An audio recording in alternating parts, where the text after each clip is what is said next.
انسانوں میں نیکی کے بڑے مختلف بلکہ متضاد تصورات جو ہیں وہ پائے جاتے ہیں۔ پہلی بات تو بڑی اہم یہ ہے کہ برے سے برا آدمی بھی نیکی کے کسی نہ کسی کام کو سر انجام دے کر اپنے ضمیر کو مطمئن کرتا ہے۔ میں ڈاکہ تو ڈالتا ہوں لیکن بیواؤں اور غریبوں کی مدد بھی تو کرتا ہوں اپنے علاقے میں۔ میں فلاں کام تو کرتا ہوں لیکن فلاں مزار پر جا کر میں نے چادر بھی تو چڑھائی ہے، وہاں دیگ بھی تو پیش کی ہے۔ اس کی وجہ کیا ہے؟ ابھی جس چیز کا ذکر ہو رہا تھا، ضمیر، کانشنس، یہ انسان کی باطنی شخصیت کا ایک بہت اہم جز ہے۔ ضمیر کا لفظ اس معنی میں قرآن میں نہیں آیا، لیکن قرآنی اصطلاح ہے نفس لوامہ، وہ نفس جو اندر سے ملامت کرتا ہے۔ دیکھو تم نے جھوٹ بولا، تمہیں جھوٹ نہیں بولنا چاہیے تھا۔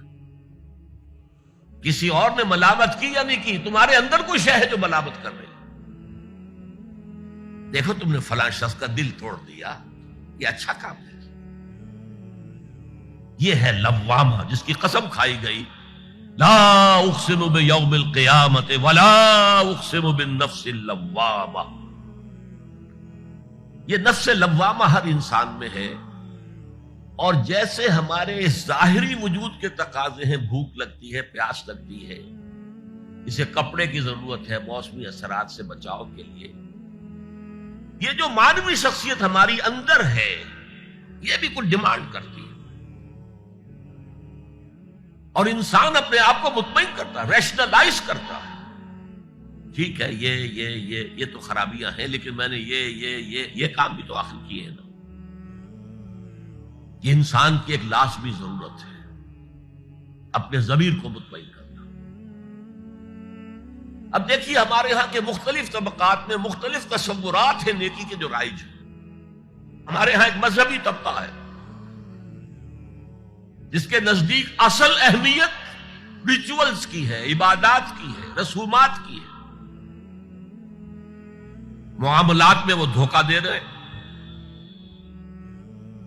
سودا کر کے پھر گئے، ان کے دلوں میں نرمی نہیں ہے، سائلوں کو دھتکارتے ہیں، لیکن ایک اعتبار سے بہت نیک ہے، سودی کاروبار کرتے ہیں۔ ٹھیک ہے بھائی، میں سودی کاروبار تو کرتا ہوں، میں نے مسجد میں تو بنوائی ہے، میں نے مسجد میں جھاڑ بھی تو لگوا دیا ہے، میں نے مسجد میں قالین بھی تو بچھوایا ہے۔ تو نیکی کا ایک تصور یہ ہے ہمارے یہاں۔ اس کے بالکل برعکس ایک تصور ہے جدید تعلیم یافتہ طبقات کا تصور۔ آپ نے بارہا سنا ہوگا گفتگو، بھائی اصل نیکی یہ ہے کہ کوئی کسی کو دھوکہ نہ دے، جھوٹ نہ بولے، وعدہ پورا کرے، اپنا فرض صحیح طور سے ادا کرے، کہیں ملازم ہے تو اپنے فرائض صحیح طور سے ادا کرے۔ باقی رہ گئی نماز روزہ، یہ تو انفرادی باتیں ہیں، یہ کوئی کرتا ہے تو اپنے لیے، نہیں کرتا ہے تو کوئی بات نہیں۔ یہ دونوں ایک دوسرے کے بالکل برعکس تصورات ہیں، اور یہ ہمارے معاشرے میں جدید تعلیم یافتہ طبقات کا تصور نیکی اور ہمارے قدیم علماء اور ان کے زیر اثر جو عوام ہیں ان کے تصور نیکی میں یہ زمین و آسمان کا فرق ہے۔ آپ کو معلوم ہے کہ اپنی جسم فروش عورتیں جو ہیں وہ بھی نیکی کا کوئی نہ کوئی کام کرتی ہیں۔ آپ دیکھیں گے محرم میں سیاہ کپڑے پہن کے جلوس کے آگے آگے جا رہی ہیں، سبیلیں لگا رہی ہیں، مختلف مزاروں میں جب عرس ہوتا ہے وہاں جاتی ہیں، دھمال کھیلتی ہیں، وہی سیاہ کپڑے پہنتے ہیں، وہ بھی اپنے آپ کو مطمئن کرتے ہیں۔ مشہور ہے ایک واقعہ شہنشاہ عالمگیر اورنگزیب کا، اس نے دلی میں گانے بجانے پر پابندی لگا دی۔ اب ظاہر بات ہے جن کا یہ پیشہ تھا ان کا دھندا ختم تو آمدنی ختم، لاکھ کوششیں کی لیکن اورنگزیب ٹس سے بس نہیں ہوا۔ انہوں نے ایک عجیب ترکیب کی. وہ دریائے جمنا بالکل ساتھ بہتا تھا، یہ اگلا اس شکل میں بنایا گیا، اب تو ذرا فاصلے پر. تو ایک کشتی میں وہ جمع ہو گئے، سازندے بھی اور ساز بھی اور گاتے بجاتے ہوئے. انہیں معلوم تھا فلاں وقت جو ہے بادشاہ جھروکے میں بیٹھ کر دریا کی سیر کرتا ہے، وہاں سے گزرے اور ایک شعر گاتے ہوئے گزرے. در کوئے نیک نامی مارا گزر نہ دارن، گر تو نمی پسندی تقدیر قدارا. در کوئے نیک نامی، یہ نیکی جو ہے یہ اس کے کوچے میں ہمارا گزر ہی نہیں ہے. در کوئے نیک نامی مارا گزر نہ دارن، یہ تو اللہ کی طرف سے فیصلہ ہے، اس کی مقرر کردہ تقدیر ہے. گر تو نمی پسندی تغییر کن قزارا، اگر تجھے پسند نہیں ہے تو تقدیر بدل دے. تو بادشاہ ہنس پڑا اور اس نے کہا کہ ٹھیک ہے بھائی، گانے بجانے کی حد تک تمہیں اجازت. تو ہر ایک طبقے کا اپنا ایک تصور ہے نیکی کا.